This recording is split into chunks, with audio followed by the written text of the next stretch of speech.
శ్రీమాత్రే నమః. అమ్మతో ప్రయాణానికి స్వాగతం. అందరికీ కూడా అమ్మవారి యొక్క ఆశీస్సులు ఉండాలని మనస్ఫూర్తిగా కోరుకుంటూ ప్రతి ఒక్కరికి కూడా విజయదశమి శుభాకాంక్షలు. ఈ రోజున ఈ కథ వినడం వలన అమ్మవారి యొక్క సంపూర్ణమైనటువంటి అనుగ్రహం మనపై ఉంటుంది. కాబట్టి భక్తి శ్రద్ధలతో ఈ కథను వినండి. కామ, క్రోధ, మోహ, లోభ, మదమాశ్చర్యాలు ఎంతటి మనిషినైనా సరే దిగజార్చేలా చేస్తాయి. ఆ బలహీనతలకు అంతే ఉండదు. వాటికి కనుక అధికారం దక్కితే విచక్షణ కూడా ఉండదు. తమకు మరణం అనేదే ఉండకూడదని, ఎన్ని యుగాలైనా తమ కోరికలు నెరవేరుతూనే ఉండాలని ఆ యొక్క అరిషడ్వర్గాలు కోరుకుంటాయి. ఆ అరిషడ్వర్గాలకు ప్రతీకలైనటువంటి రాక్షసులు కూడా అంతే. తమకు ఎప్పటికీ కూడా చావు ఉండకూడదని, ముల్లోకాలు కూడా తమ యొక్క ఆధీనంలోనే ఉండాలని వారు కూడా కోరుకుంటారు. ఆ కోరికతో భగవంతుణ్ణి ప్రసన్నం చేసుకొని, నాకు దాని చేతిలో చావు ఉండకూడదు, దీని చేతిలో చావు ఉండకూడదు అంటూ అనేకమైనటువంటి షరతులు పెడతారు. కానీ చివరికి వారు ఏ షరతునైతే మర్చిపోతారో అదే వారి పాలిట శాపంగా మారిపోతుంది. అలా జరిగినటువంటి ఒక వృత్తాసురుని యొక్క కథ గురించి ఈరోజు తెలుసుకుందాం. పూర్వం విశ్వరూపుడు అనేటటువంటి మహర్షి ఉండేవాడు. ఆ విశ్వరూపుడు తపోయజ్ఞాలతో నానాటికి బలపడసాగాడు. ఆయనలో రాక్షసుల యొక్క అంశ ఉండడంతో ఏనాటికైనా సరే తనను జయిస్తాడేమో అన్నటువంటి అనుమానం ఇంద్రునిలో మొదలవుతుంది. దాంతో విశ్వరూపుణ్ణి హతమార్చి పారేస్తాడు. విశ్వరూపుని యొక్క మరణ వార్త అతని తండ్రి అయినటువంటి త్వష్ట ప్రజాపతికి చేరుకుంటుంది. తన కుమారుడి మరణ వార్తతో త్వష్ట ప్రజాపతి ఎంతగానో కోపంతో రగిలిపోతాడు. అందుకు కారణమైనటువంటి ఇంద్రుడి మీద ఏ విధంగా అయినా సరే పగను తీర్చుకోవాలి అని అనుకుంటాడు.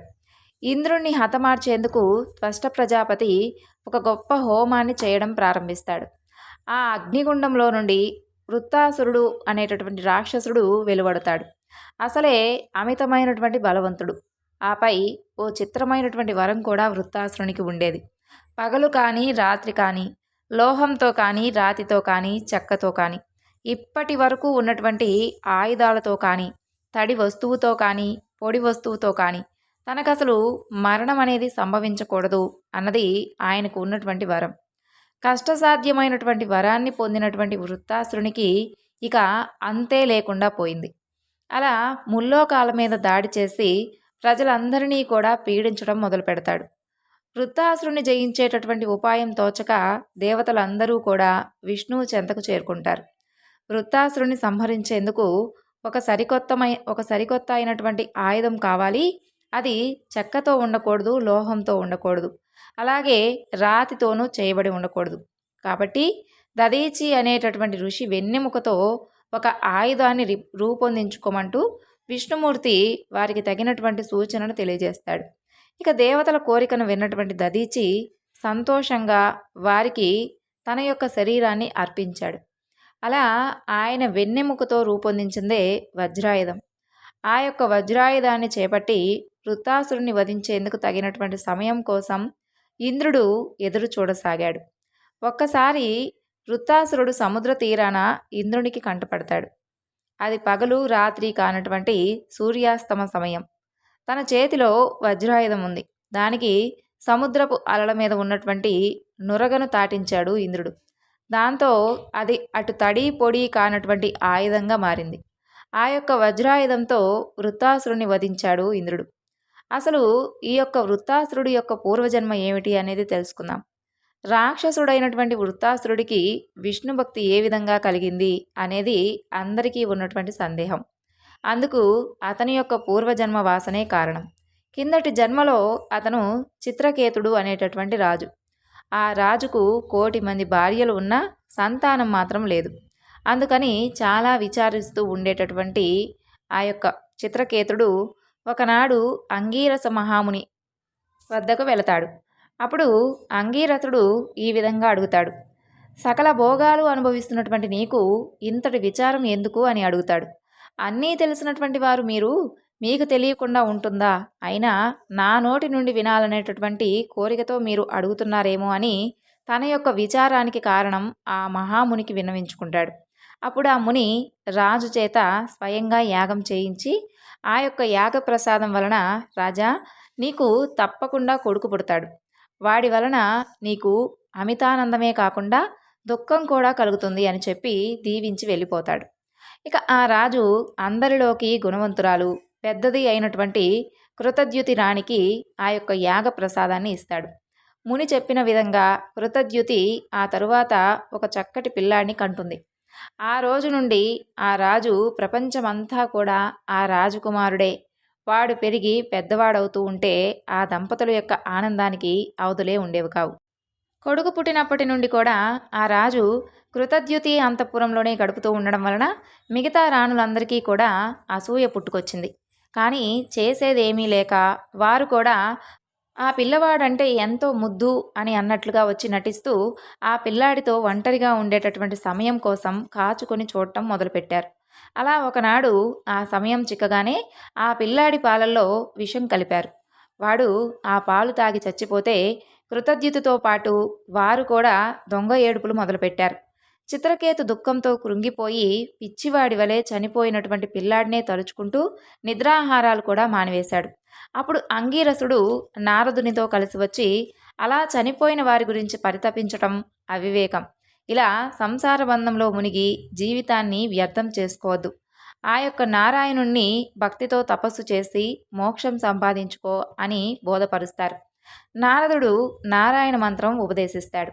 వారు చెప్పిన విధంగా తపస్సు చేయగా నారాయణుడు ప్రత్యక్షమై భక్తికి మెచ్చాను అంటూ ఆత్మానుసంధానం చేసుకో, దాని వలన నీవు తప్పకుండా సిద్ధుడువవుతావు అని దీవించి ఒక విమానాన్ని చిత్రకేతుడికిచ్చి అంతర్ధానమవుతాడు. ఇక భగవంతుడు చెప్పినట్లుగా చేసి చిత్రకేతుడు సిద్ధుడయ్యి శ్రీహరిని స్తోత్రం చేస్తూ తనకు ఎక్కడెక్కడికి మనసైతే అక్కడక్కడికి దేవుడిచ్చినటువంటి ఆ విమానంలో విహరిస్తూ చాలా కాలం సుఖంగా సంతోషంగా ఉండసాగాడు. అలా ఒకనాడు విమానంలో ఆకాశ విహారం చేస్తూ ఉండగా ఒకచోట పరమేశ్వరుని చూస్తాడు. పార్వతీదేవిని తొడపై కూర్చుండబెట్టుకొని మునులతో సభ చేస్తున్నట్లుగా ఉంటుంది చూడటానికి.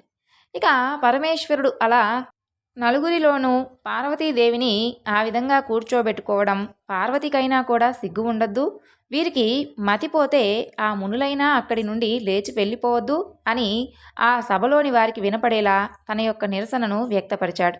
మిగతా వారందరూ కూడా ఏమీ అనలేదు. కానీ పార్వతీదేవి మాత్రం కోపంతో ఈ యొక్క మహామునులకు తెలియనటువంటి ధర్మపన్నాలు వీడికి తెలుసా, ఏ విధంగా విర్రవీగిపోతున్నాడో చూశారా, పరమేశ్వరుడైనటువంటి శివునికి తెలియనటువంటి నీతులు వీడికి తెలిసినట్లుగా పొగరబోతుతనంతో ఏమి విర్రవీగుతున్నాడో చూశారా, ఈ యొక్క కండకావరానికి వీడు తప్పకుండా శిక్ష పొందవలసిందే, నీవు రాక్షసుడై పుట్టుకాక అని అమ్మవారు శాపాన్నిచ్చింది.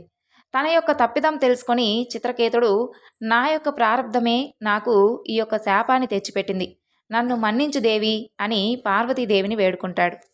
ఆ శాప ఫలితమే చిత్రకేతుడు వృత్తాసురుడిగా పుట్టాడు. ఆ తరువాత దేవేంద్రుని చేతిలో నారాయణ శక్తి ఉన్నటువంటి వజ్రాయుధంతో మరణించి మరు జన్మలు లేకుండా విష్ణు పదాన్ని చేరుకున్నాడు. ఇది అమ్మవారి యొక్క శాప ఫలితంగా రాక్షసుడై జన్మించినటువంటి వృత్తాసుని యొక్క వృత్తాంతం. ఇప్పుడు దేవీ భాగవతంలోని చవన మహర్షి గురించి తెలుసుకుందాం. చవన మహర్షి తండ్రి భృగు మహర్షి.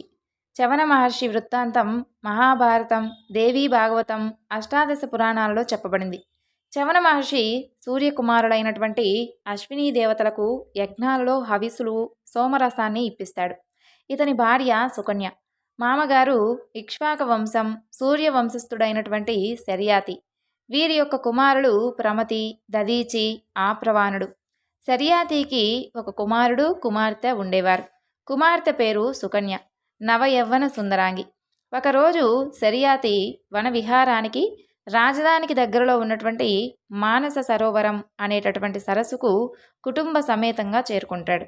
ఆ సరోవరం దగ్గరలో ఉన్నటువంటి ప్రదేశంలో అనేకమైనటువంటి వైవిధ్య పశుపక్షాదులు ఉండేవి. అక్కడే ఉండేటటువంటి అడవిలో భృగు మహర్షి కుమారుడు చవన మహర్షి ప్రాణామాయంతో తపస్సు చేసుకుంటూ ఉండేవాడు. దీర్ఘ తపస్సు వలన తపస్సు చేసుకుంటూ ఉండేవాడు. ఆ విధంగా ఆయన మీదకు చలిచీమల పుట్ట చేరుతుంది. ఆ పుట్ట చుట్టూ చేరడం వలన చవన మహర్షి ఒక మట్టి ముద్ద వలె కనిపించేవాడు. శర్యాతి కుమార్తె సుకన్య కూడా వనవిహారం జరుపుతూ చవనుడు తపస్సు చేసుకుంటూ ఉంటున్నటువంటి పుట్ట వద్దకు వస్తుంది. చవన మహర్షి పుట్టతో కప్పబడి ఉండడం వలన శరీరం కనిపించకుండా కేవలం 2 కళ్ళు మాత్రమే మినుగురు పురుగు వలె సుకన్యకు కనిపిస్తాయి. ఇక సుకన్య అది ఒక పురుగు వలె ఉన్నదని భావించి ఒక పుల్లను తీసుకొని ఆ పురుగును తీయడానికి ప్రయత్నిస్తుంది. అది గమనించినటువంటి చవన మహర్షి, నేను లోపల ఉన్నాను, తపస్సు చేసుకుంటూ ఉన్నాను, నన్ను పుల్లతో పొడవద్దు అని చెప్పి వారిస్తాడు. కానీ ఆ విషయం గ్రహించక సుకన్య పుల్లతో చవన మహర్షి యొక్క 2 కళ్ళు పొడుస్తుంది. చవనుడి యొక్క కంటి చూపు పోతుంది. కంటి చూపు పోవడంతో చవన మహర్షి ఎంతగానో కోపించి శర్యాతి సైనికులకు అలాగే మంత్రులకు శర్యాతికి మలమూత్రాలు రాకుండా బంధించేశాడు.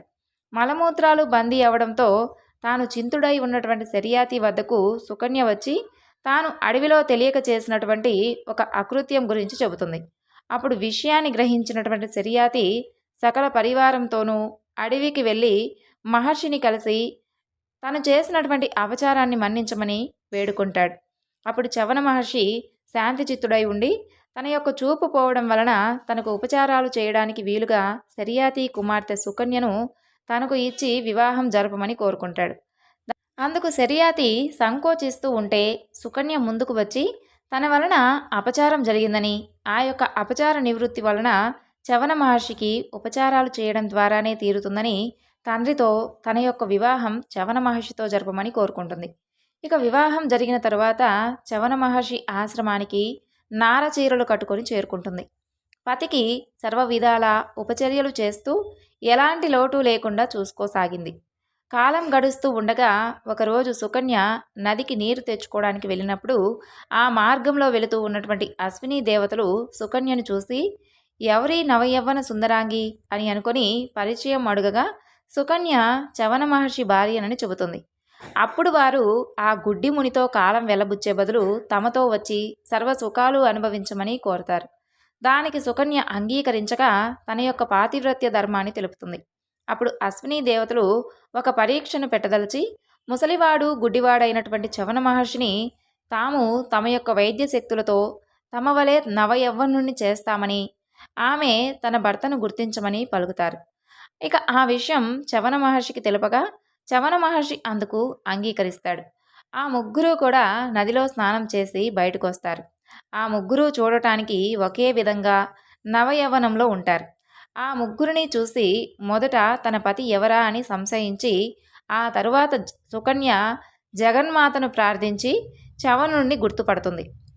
అందుకు అశ్విని దేవతలు కూడా ఎంతో సంతోషించి తమకు సెలవు ఇవ్వమని చవన మహర్షిని కోరుకుంటారు. అప్పుడు చవన మహర్షి తనకు యవ్వనం ప్రసాదించిన కారణమున ఏదైనా కానీ వరం కోరుకోండి అని అడగగా అప్పుడు అశ్విని దేవతలు తమకు యజ్ఞ యాగాదులలోనూ సోమరసం ఇంద్రుడు ప్రసాదించడం లేదని ఆ యొక్క సోమరస పానం కావాలని కోరుకుంటారు. అందుకు ఆ ఋషి వరాన్ని ప్రసాదిస్తాడు. కేవలం జగన్మాతని స్మరించినంత మాత్రానే సుకన్యకు తన యొక్క భర్త అంటే ముసలి రూపంలో ఉన్నటువంటి చవన మహర్షిని నవయవ్వనుడైన తరువాత ముగ్గురిలోనూ ఎవరా అనేటటువంటి సంశయం తొలగించినటువంటి ఆ యొక్క జగన్మాత యొక్క కరుణ ఆమెపై ఏ విధంగా ఉందో మనం దీన్ని బట్టి తెలుసుకోవాలి. ఇప్పుడు ధ్రువసింధు మహారాజును అమ్మవారు ఏ విధంగా కరుణించిందో తెలుసుకుందాం. కోసల దేశాన్ని పాలిస్తున్నటువంటి ధ్రువసింధు మహారాజు సూర్యవంశంలో జన్మించాడు. అతను ధర్మాత్ముడు, సత్యసంధుడు, వర్ణాశ్రమ ధర్మరక్షణ తన యొక్క కర్తవ్యంగా భావించి పాలన సాగిస్తున్నటువంటి ఉత్తమ ప్రభువు. అతని రాజ్యంలో అన్ని వర్ణాల వారు తమ తమ జాతులకు విధించబడినటువంటి ధర్మాలను అనుసరిస్తూ సామరస్యంతో జీవిస్తూ ఉండేవారు. అతని రాజ్యంలో దొంగలు, ధూర్తులు, లోబులు, కృతజ్ఞులు, డంబాచార పరాయణులు ఎవరూ కూడా ఉండేవారు కాదు. అందరూ కూడా సద్గుణ సంపన్నులే. ధ్రువసింధునికి మనోరమ, లీలావతి అని 2 భార్యలు ఉండేవారు. పట్టమహిషి అయినటువంటి మనోరమ సహధర్మచారిణి అనేటటువంటి పేరును సార్థకం చేస్తూ అన్ని విధాల భర్తకు అనుకూలవతిగా ఉన్నటువంటి ఉత్తమమైనటువంటి ఇల్లాలు. చిన్న భార్య అయినటువంటి లీలావతి సౌందర్య గర్వంతో భర్తను ఎప్పుడూ కూడా చులకన చేసేది. రాజు మాత్రం ఇద్దరినీ కూడా ఒకే విధమైనటువంటి ప్రేమానురాగాలతో ఆదరించేవాడు. అయినా కూడా చిన్న భార్య పట్ల కొంచెం మొగ్గు చూపిస్తూ ఉండేవాడు. కొంతకాలానికి ఆ రాణులిద్దరికీ కూడా పుత్ర సంతానం కలిగింది. రాజు తన యొక్క పుత్రులిద్దరికీ కూడా జాతకర్మ నామకరణం నిర్వహించాడు. మనోరమకు జన్మించినటువంటి పుత్రునికి సుదర్శనుడు అని, లీలావతికి పుట్టినటువంటి కుమారునికి సుందరుడు అని పేర్లు పెట్టాడు. కాలక్రమేణా రాజకుమారులిద్దరూ కూడా పెరిగి పెద్దవారయ్యారు. సుదర్శనుడు శత్రు సంహారం సాగించగలిగినటువంటి బల, శౌర్య, ధైర్య సమూపేతుడై తన యొక్క సద్గుణ సంపద చేత అందరి మనసులను చూరగొన్నాడు. అయినా కూడా ధ్రువసింధువు చిన్న భార్య పట్ల కలిగినటువంటి మమకానురాగాల పట్ల సుందరిని ఎక్కువగా మక్కువ చూపించడం ప్రారంభించాడు. ఇక సుదర్శనుడు రాజయ్యేటటువంటి శుభతరుణం కోసం ప్రజలందరూ కూడా నిరీక్షించేవారు. కొంతకాలానికి ధ్రువసింధువు వేటకు వెళ్ళి సింహాన్ని వేటాడుతూ తన యొక్క ప్రాణాలు కోల్పోయాడు. కులగురువైనటువంటి వశిష్ఠుడు సుదర్శనుని రాజుగా నిర్ణయించాడు. మంత్రులు, పురోహితులు, ప్రజలందరూ కూడా ఆనందంగా అందుకు అంగీకరించారు. ధర్మబుద్ధి గలవాడు, శాంత స్వభావుడు, పరిపాలనకు తగినటువంటి ధైర్య సాహసాలు కలవాడైనటువంటి సుదర్శనుడు రాజు కానున్నాడని ఆ దేశ ప్రజలందరూ కూడా ఎంతగానో సంతోషించారు. అల్లుని మరణ వార్త విన్నటువంటి లీలావతి తండ్రి యుధాజిత్తు, మనోరమ తండ్రి వీరసేనుడు కోసల దేశానికి వచ్చారు. వారిద్దరూ కూడా ఎవరికి వారు తమ తమ మనవళ్లకే పట్టాభిషేకం చేయాలని వాదించుకున్నారు. ఆ వాదన కాస్త హద్దుమీరి యుద్ధానికి దారితీసింది. యుద్ధంలో యుధాజిత్తు వీరసేనుణ్ణి సంహరించాడు. లీలావతి కుమారుడైనటువంటి సుందరుడే పట్టాభిషిక్తుడయ్యాడు. తన తండ్రి మరణ వార్త తెలిసి మనోరమ వేదన చెందింది. భర్త లేనటువంటి తనకు తండ్రి అండ కూడా లేనందున రాజ్యంలో తనకు తన పుత్రునికి రక్షణ ఉండదు అని భావించింది. ఇక అంతరంగికుల యొక్క సహాయంతో అర్ధరాత్రి వేళ తన యొక్క కుమారునితో కలిసి నగరం విడిచిపెట్టి వెళ్ళిపోయింది. వారణాసికి చేరి గంగానదిని దాటి భరద్వాజ మహర్షి ఆశ్రమాన్ని చేరుకుంది. అక్కడ ఉన్నటువంటి మహర్షులకు తన యొక్క వృత్తాంతం విన్నవించుకుంది. ఆమె కథ విన్నటువంటి మహర్షులు ఆమెకు అభయమిచ్చి ఆశ్రయమిచ్చారు. అలా కొంతకాలానికి యుధాజిత్తు, మనోరమ సుదర్శనుణ్ణి వెతుక్కుంటూ భరద్వాజ ఆశ్రమానికి వచ్చారు. మనోరమ సుదర్శనుణ్ణి తమకు అప్పగించవలసిందిగా కోరారు.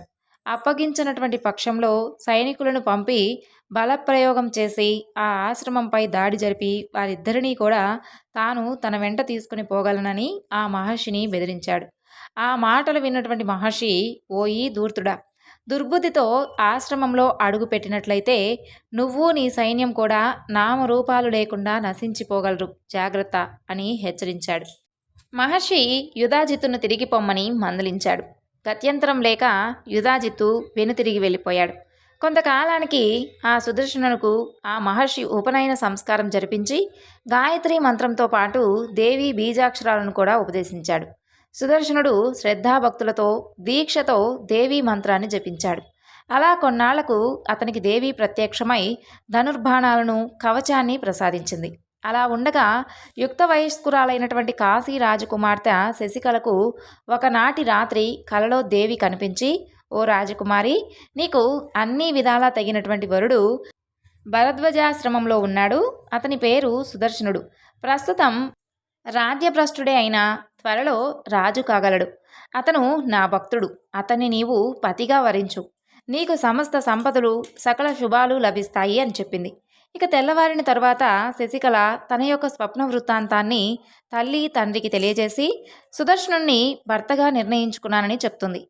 కలలో వార్తను నమ్మలేనటువంటి కాశీరాజు రాజ్యభ్రష్టుడైనటువంటి అతనికి తన కుమార్తెను ఇచ్చి వివాహం చేయడానికి అంగీకరించలేకపోయాడు. రాజ్యభ్రష్టుణ్ణి భర్తగా వరిస్తావు అని అంటావేంటమ్మా? సర్వలక్షణ సంపన్నులైనటువంటి రాజకుమారులను అన్వేషించి నీకు స్వయంవరం ప్రకటిస్తాను. నీకు నచ్చిన వారిని పెళ్లాడి సుఖంగా ఉండు అని పరిపరి విధాలా నచ్చజెప్పాడు. ఆ మాటలను అంగీకరించక శశికళ, తండ్రి, కలలో దేవి చెప్పినటువంటి ఆ సుదర్శనుడే నా భర్త. దేవి చెప్పిన విధంగా భరద్వాజ ఆశ్రమంలో ఆ లక్షణాలు కలిగినటువంటి సుదర్శనుడు ఉన్నాడో లేదో ముందు అసలు విచారించండి.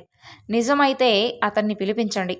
అంతఃపురంలో రహస్యంగా మా వివాహం జరిపించండి. అలా కానటువంటి పక్షంలో నేను మరొకరిని వివాహం చేసుకునేటటువంటి ప్రసక్తే లేదు అని చెప్పింది. ఇక కాశీరాజు భరద్వాజ ఆశ్రమానికి గూఢాచారులను పంపించి సుదర్శనుని యొక్క సమాచారం అంతా కూడా తెలుసుకుంటాడు. దేవి కలలో కనిపించి తన కుమార్తెకు చెప్పినదంతా కూడా యథార్థమే అని గుర్తించాడు. సుదర్శనుని స్వయంవరానికి ఆహ్వానించి సగౌరవంగా తన యొక్క నగరానికి తీసుకుని వెళ్ళాడు. సుదర్శనుడు భరద్వజుని యొక్క ఆశీస్సులను అందుకొని తల్లితో కలిసి కాశీరాజు అంతఃపురానికి చేరుకుంటాడు. తెల్లవారితే స్వయంవరం. దేశ దేశాల రాజులందరూ కూడా ఆ రాత్రి కాశీనగరంలో విడిది చేశారు. వచ్చిన వారిలో యుధాజిత్తు కూడా ఉన్నాడు. ఆనాటి రాత్రి కాశీరాజు తన యొక్క అంతఃపురంలో తన కుమార్తె అయినటువంటి శశికళను సుదర్శనునికిచ్చి రహస్యంగా వివాహం జరిపించాడు. తెల్లవారితే ఈ వార్త రాజ్యమంతా కూడా వ్యాపించింది. తమకు స్వయంవరానికి ఆహ్వానించి శశికళకు రహస్యంగా పెళ్లి చేయడం తమకు అవమానంగా భావించి స్వయంవరానికి వచ్చినటువంటి రాజులందరూ కాశీరాజుపై యుద్ధాన్ని ప్రకటించారు. ఆ యుద్ధంలో సుదర్శనుడు కూడా మామగారికి సహాయంగా నిలబడ్డాడు. యుధాజిత్తునకు సుదర్శనుణ్ణి చూడగానే ఎంతగానో కోపం పెళ్ళుబుకాయి. వీరావేశంతో సుదర్శనుణ్ణి చంపబోయాడు. ఇక సుదర్శనుడు ప్రశాంతమైనటువంటి చిత్తంతో దేవిని ప్రార్థించాడు. సింహవాహనరుడైనటువంటి దుర్గాదేవి ప్రత్యక్షమై వేలాదిగా సైన్యాన్ని సృష్టించి సుదర్శనుని పైకి, అతని మామగారి పైకి వచ్చేటటువంటి శత్రువులందరినీ కూడా నాశనం చేసింది. తన అల్లుని యొక్క మంత్రానుష్ఠాన బలాన్ని గుర్తించినటువంటి కాశీరాజు ఎంతో సంతోషించాడు. భక్తుడైనటువంటి తన అల్లుడి వల్ల తాను కూడా దేవిని సందర్శించగలిగానని ఉప్పొంగిపోయాడు. అల్లుడిని ఆదరించి రాజలాంఛనాలతో కోసల దేశానికి తీసుకుని వెళ్ళి అయోధ్యలో అతనికి యథావిధిగా పట్టాభిషేకం జరిపించాడు. సుదర్శనుడు దేవి మంత్రానుష్ఠానాన్ని మరవకుండా ఆమె యొక్క అనుగ్రహంతో ధర్మబద్ధంగా పాలిస్తూ ప్రజలందరికీ కూడా సుఖశాంతులను కలిగించాడు. తన పుత్రునికి కలిగినటువంటి వైభవాన్ని చూసి ఆ తల్లి ఎంతో సంతోషించింది. జగన్మాతకు మనసులోనే కృతజ్ఞతలు చెప్పుకుంది. కాశీరాజు తన దేశంలో దుర్గా పూజలు ఆచరించి ప్రజలందరికీ కూడా భక్తిభావాన్ని ప్రబోధించాడు.